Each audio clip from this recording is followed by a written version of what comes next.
ऐसा शंकर शोभे ओम्मा विल्लाळा जय देवा जय शिव शंकराव स्वामी शंकरा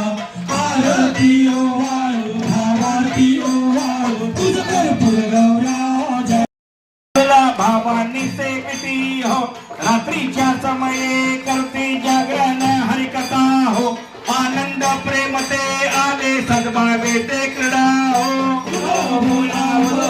बाबाई बाहोरी जाओ उलो डाळे गणपतिका वैभव तुझा हो तिच्या दिवशी भक्त आनंद वर्धला हो केवळ ड्युट्या हस्ती हर्ष गोंधळ घातला हो कवडी एक अर्पिता देसी हा